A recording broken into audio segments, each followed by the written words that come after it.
All right, welcome back to the deep dive. Today we are jumping straight into the tactical heart of the Saudi Pro League. We're looking at a really fascinating clash. We are. Match day 13, the defending champions, Al-Ittihad, are facing off against, well, the current dark horse, Al-Taawoun. That's right. The focus is laser sharp. January 3rd, 2026, at King Abdullah Sports City in Jeddah. And for you, the mission here is to, cut through the noise, look at the tactical previews, the form, and the stats to see why this is being called one of the tightest battles of the season. It really is. I mean, this isn't just a normal league match. No, it's a litmus test. Right, so let's set the stage here. We're talking about last season's champions, Al-Ittihad, playing at home, which is, their fortress. And their opponent, Al-Taawoun, they're not just there to make up the numbers. They've stunned a lot of people and are genuinely challenging at the top of the table. It's the classic setup, isn't it? The Yeah. champion's pedigree versus the challenger's momentum. And speaking of that momentum, here's the thing that jumps out immediately from the source material. It's a bit of a shock, actually. Go on. Al-Taawoun is currently higher in the league table. And, well, they're just in better form this season than Ittihad. That's a huge mental hurdle for the champions right there. And that creates a huge amount of pressure, right? Because for Al-Ittihad, despite being champions, the analysts are calling their season mixed. Which is a polite way of saying up and down. Exactly. We've seen them look absolutely dominant, but then they'll struggle against a team that sits back. Some of their recent draws, for example, came from conceding late goals after they just couldn't finish their chances earlier on. So it points to a lack of, ruthless consistency. Yeah, that's a good way to put it. It's cost them points. But there is an upward trend, right? Especially at home, in front of that massive Jeddah crowd. Oh, definitely. Their attacking stats, you look at goals scored, expected goals, they're still solid. They have so much individual quality up front. They create the chances. They create more than enough chances to win. The problem's been turning that into 3 points week in, week out. Okay, so let's flip it and look at Al-Taawoun. Their story is just all about relentless performance. They're up there because they are just so consistent. It's win, win, draw, win. And they don't have the same star power. Not at all. Yeah. But their structure, their collective, has been delivering. And the really worrying thing for Ittihad has to be Taawoun's road record. They score a lot away from home. They don't seem to get those away day jitters. Not one bit. So when you put it all together, what do you have? You've got one team trying to find its stability and prove it's still the top dog. And another team that's just brimming with confidence, ready to prove they belong there. It's historical expectation versus current actual excellence. Which is why the setup is just so fascinating.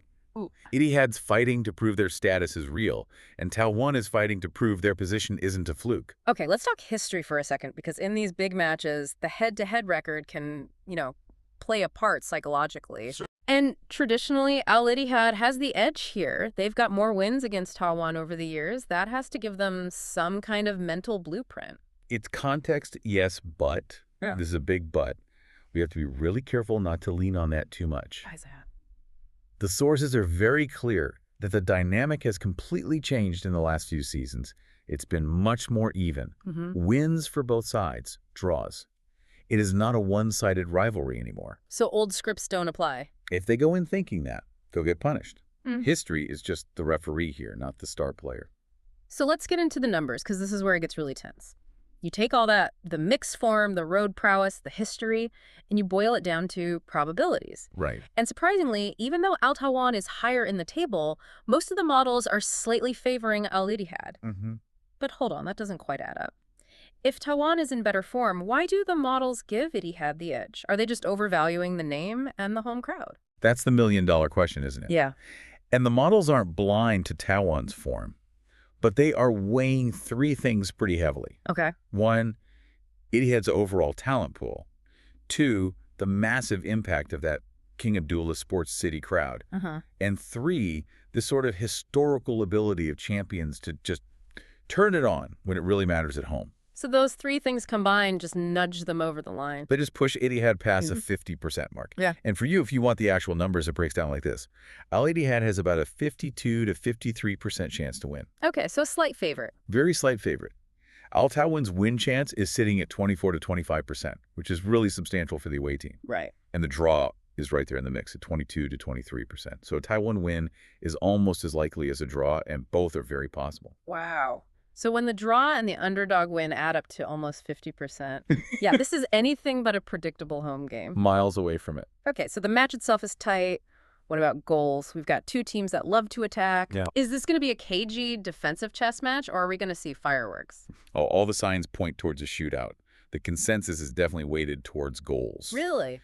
The statistical likelihood that both teams will score is sitting above 58%. That's very high for any league match. And that's because of their tactical approaches. Exactly. Neither of these teams is built to just sit back and absorb pressure. And because of the sort of high-risk style Taawoun plays on the road, the models are all favoring over 2.5 goals for the match. So we should expect an open game. I think so.